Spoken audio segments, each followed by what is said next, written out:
Olá pessoal, tudo bem? Vamos continuar a nossa aula sobre ácidos nucleicos e hoje eu vou passar para um tema dentro desse assunto ainda que se chama síntese de proteínas. Assunto super importante para as provas. Então vamos lá. O que nós precisamos saber sobre síntese proteica? Aqui eu trouxe o desenho de uma célula que apresenta um núcleo organizado. Então, toda célula que apresenta um núcleo organizado, a gente chama essa célula de célula eucarionte, tudo bem? E aí, quando uma célula precisa fazer uma proteína, como que acontece esse processo? Então, aqui dentro do núcleo nós temos o DNA, que é uma dupla hélice. Só lembrando que esse DNA ele consegue se replicar ou duplicar. Por exemplo, vamos supor que essa mesma célula queira se dividir, ou seja, essa célula queira formar duas células. Para isso acontecer, o DNA que está aqui no núcleo, ele precisa se duplicar, ou o mesmo nome que é se replicar, para passar parte desse DNA para células novas, para células filhas. Ok? Então, a replicação ou a duplicação, que é a mesma coisa e que significa fazer mais DNA, esse processo de replicação ou duplicação acontece dentro do núcleo. Tudo bem? Então, aqui eu coloquei, ó, replicação ou duplicação de DNA. Esses dois processos, na verdade, é um só, né? São dois nomes para a mesma coisa. Esse processo acontece no núcleo da célula. Só lembrando que aqui eu estou falando de uma célula eucarionte, uma célula que tem um núcleo organizado. Agora, se uma célula quer fazer uma proteína, como que acontece esse processo? Esse DNA ele tem uma dupla hélice, certo? Então, ele apresenta duas fitas que estão bastante juntas. Então, a primeira coisa que precisa acontecer é essa fita dupla se separar. Então, a primeira coisa que vai acontecer para uma célula fazer uma proteína é a dupla hélice se separar. E aí, o que acontece? Uma das duas fitas de DNA vai ser escolhida para a célula fazer o que a gente chama de RNA mensageiro. Então, olhando aqui na imagem, nós temos o DNA com a dupla hélice. Primeiro, essa dupla hélice se separa e uma dessas duas fitas, o DNA, vai ser escolhida para fazer um RNA. Só que esse RNA a gente chama de RNA mensageiro. Tudo bem? Então, vou fazer um esquema aqui do lado, ó. A partir de um DNA, porque uma das duas fitas foi escolhida, a partir de uma fita de DNA, nós conseguimos produzir uma fita de RNA mensageiro. Tudo bem até aqui? Percebam que esse processo de, a partir de uma fita de DNA, fazer uma fita de RNA mensageiro, isso acontece em que local da célula? No núcleo ou no citoplasma? Esse processo que eu acabei de falar, que é de DNA para RNA mensageiro, nós ainda estamos no núcleo da célula. E qual que é o nome desse processo em que eu utilizo uma fita de DNA para produzir um RNA mensageiro? O nome desse processo se chama transcrição. Então, de DNA para RNA, esse processo se chama transcrição.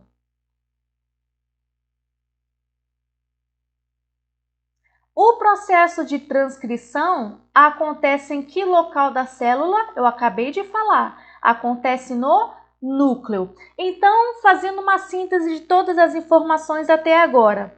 A duplicação de DNA, que é aquele momento em que a célula quer se dividir em duas, quer fazer o processo de divisão, quer fazer mais DNA para passar para células filhas, o nome desse processo é replicação ou duplicação. Isso acontece no núcleo. Próximo processo. Quando uma célula quer fazer uma proteína, uma das duas fitas de DNA vai ser escolhida para fazer um RNA mensageiro. Esse processo de DNA para RNA mensageiro se chama transcrição. E a transcrição também acontece no núcleo da célula. Então, tanto a replicação quanto a transcrição, ambos os processos acontecem no núcleo da célula. Tudo bem? Só lembrando novamente que, como é uma célula eucarionte, vai ter núcleo. Agora, já no caso da bactéria que não apresenta núcleo, que fica tudo misturado dentro da célula, o processo acontece de uma forma um pouquinho diferente, ok? E aí, depois que esse RNA mensageiro é formado lá dentro do núcleo, a partir de uma das duas fitas de DNA, o que acontece com esse RNA mensageiro? Prestem atenção. Esse RNA mensageiro que agora está pronto, por que eu estou dizendo que está pronto? Porque antes de o RNA mensageiro sair do núcleo e ir para o citoplasma, acontece um processo que eu vou falar no próximo slide, que é extremamente importante para qualquer prova que você fizer. Então, depois que o RNA mensageiro estiver pronto, ele vai continuar no núcleo? Não, claro que não. O que acontece? Esse RNA mensageiro que está no núcleo, que já está pronto, ele sai do núcleo da célula e viaja lá para o citoplasma. Então, essa região, a região roxa, é o núcleo da célula. Essa região que está na cor azul claro, aqui é o citoplasma da célula. Em alguns livros está escrito também de citosol. A gente pode considerar que é a mesma coisa. Nessa região do citoplasma existem algumas organelas com diversas funções. Aqui no citoplasma, para quem estudou, já fez o 9º ano, deve lembrar, nós temos os lisossomos, os ribossomos, nós temos também as mitocôndrias, nós temos também estruturas chamadas de centríolos, várias organelas que nós temos aqui. Só que tem uma organela em específico que é extremamente importante nesse processo de síntese de proteínas. E qual é essa organela importante? É a organela que se chama ribossomo. Guardem esse nome porque a gente vai usar essa organela para vários assuntos dentro da biologia. Tudo bem? Então, assim que o RNA mensageiro é feito lá no núcleo, ele viaja, ou seja, ele sai do núcleo da célula e vai lá para o citoplasma. E ele vai lá para encontrar com qual organela? Ele vai lá e encontra com o ribossomo. E aí, gente, o que acontece? Quando o ribossomo está lá no citoplasma, certo? Quando o RNA mensageiro sai do núcleo e chega lá no citoplasma e encontra com o ribossomo, o RNA mensageiro encosta nesse ribossomo e a partir desse momento acontece um outro processo. O que acontece nesse caso?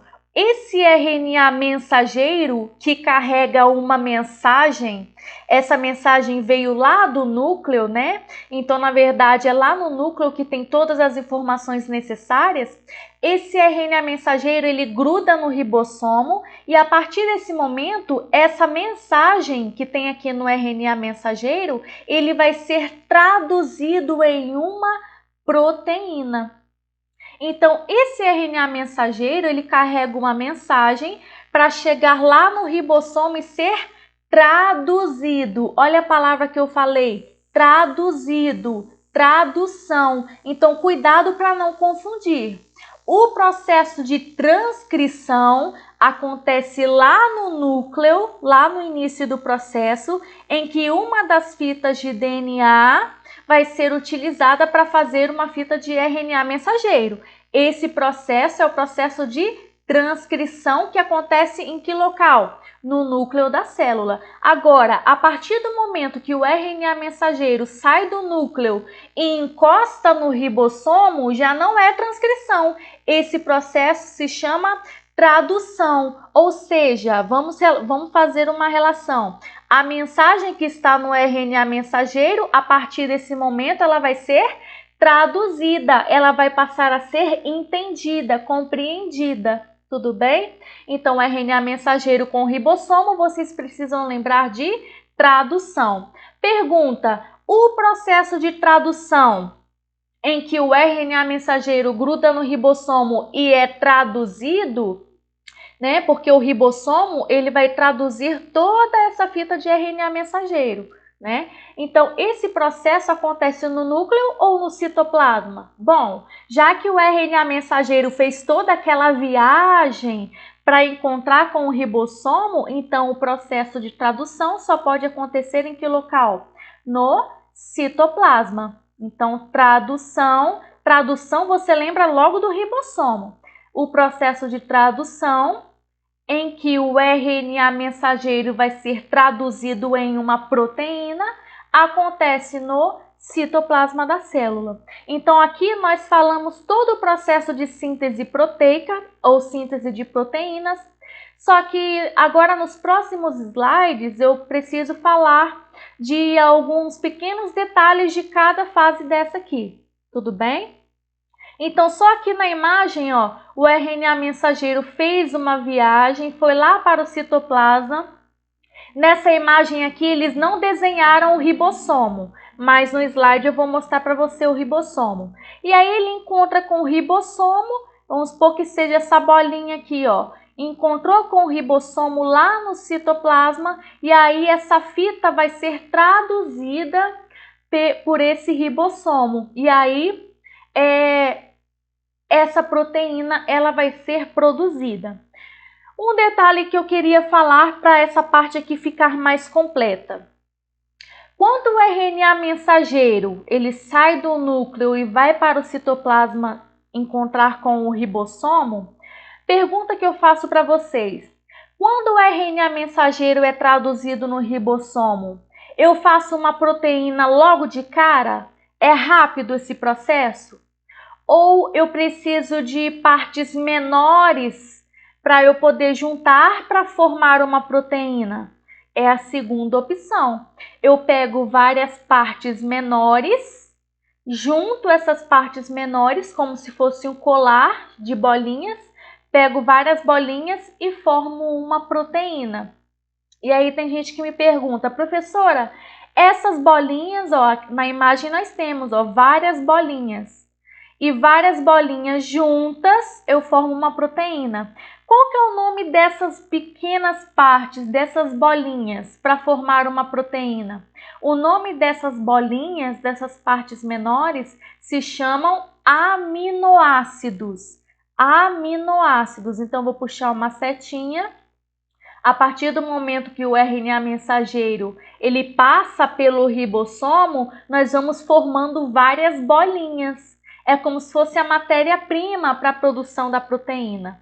Então, várias bolinhas, vários aminoácidos.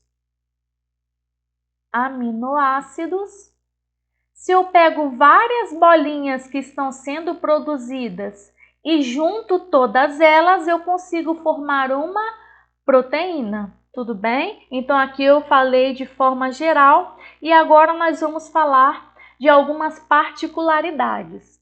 Então, gente, voltando lá no início, eu falei com vocês que o DNA ele pode ser útil para duas coisas basicamente. Ou quando o DNA precisa fazer mais DNA, se ele quiser fazer, por exemplo, uma divisão celular, vamos supor que você, sem querer, teve um ferimento no braço. E aí as células do seu tecido epitelial, elas precisam se regenerar, ou seja, precisa de células para tampar aquele ferimento, aquele buraquinho.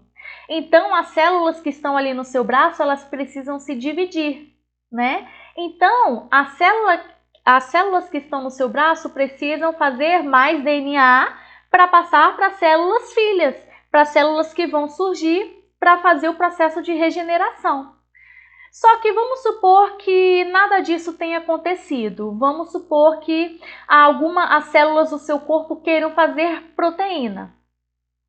Aí, nesse caso, se eu falo que é proteína, não vai ser no início de DNA para DNA. Não, porque eu não quero fazer DNA, né? As células não querem fazer divisão celular. O que elas querem, na verdade, é fazer proteína. Então, vai ser de DNA para RNA mensageiro. Então, lá no núcleo da célula, o que acontece? O DNA, que é a dupla hélice, vai se separar e uma das duas fitas vai ser utilizada para fazer a transcrição. Ou seja, vai ser de DNA para RNA mensageiro. Tudo bem? Então, essa é a primeira coisa.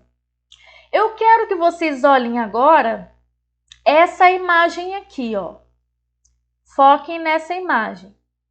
Então, eu peguei uma fita de DNA e fui fazer o RNA mensageiro, tranquilo. Só que reparem na imagem que esse RNA mensageiro que acabou de ser feito, ele tem partes vermelhas e tem uma parte ali que é amarela. O que isso quer dizer? Quer dizer que existem partes desse RNA mensageiro que vão codificar uma proteína, só que tem outras partes que não vão servir para nada. Vai ser uma parte que não vai servir para codificar uma proteína. Então, vamos lá. Quando o RNA mensageiro ele apresenta essas partes, ou seja, tem partes que vão ser úteis, que vão servir para fazer uma proteína lá na frente, só que tem partes que não vão servir. E aí, o que acontece? Essa parte que não vai servir para codificar uma proteína, ela precisa ser o quê? Retirada. Tudo bem? Então, essas partes vão precisar ser retiradas. Então, aqui na imagem eu tenho a parte vermelhinha, uma parte amarela e outra parte vermelha. Professora, qual que é a parte que precisa ser retirada? A parte que precisa ser retirada, que não vai codificar uma proteína, ela se chama de intron. Isso aqui já caiu na prova do Enem. Não dessa forma tão específica, mas eles colocaram um contexto. Então, intron é a parte que não codifica a proteína. Então, eu não preciso dela, tá? Nesse primeiro momento aqui, eu não preciso desse intron. Os exons, que é a parte vermelhinha, eu preciso. Por quê? Porque eles vão formar alguma coisa lá na frente, eles vão formar proteína. Então, prestem atenção, antes desse RNA mensageiro viajar para o citoplasma, lá no núcleo ele precisa ser reformado, ele precisa sofrer uns recortes, ou seja, precisa tirar as partes que não codificam. Mais uma frase, precisam ser retirados os introns. Professora, como é que eu vou gravar isso em prova? Qual parte que vai ser retirada ou não? Intron ou exon? É só lembrar que o intron, ele é um intrometido, né? Ele tá ali de intrometido, ele tem que ser retirado. Isso, pelo menos, foi uma das dicas que eu mesmo utilizei para poder decorar isso aqui. Então, o intron, ele é o intrometido, ele tem que ser cortado, tem que ser retirado. E aí, gente, qual que é o nome desse processo de cortes, em que eu tiro os intrometidos, em que eu tiro os introns? O nome desse processo de corte se chama splicing. Então, antes de o RNA mensageiro ir para o citoplasma, lá no núcleo ele sofre o processo chamado de splicing. O que é o processo de splicing? É o processo de retirada dos introns, que não são responsáveis pela síntese de proteínas. Ok? Tranquilo? E aí, gente, depois que acontece o processo de splicing, em que os introns são retirados, no final do processo aqui, ainda no núcleo, eu só vou ter os exons. Tudo bem? Então, a partir desse momento, o RNA mensageiro vai estar maduro, sem os intrometidos, sem os introns, ok? Agora sim, agora que ele já está maduro, ele pode ir para o citoplasma para ser traduzido. Só lembrando que o processo de transcrição acontece aonde? No núcleo.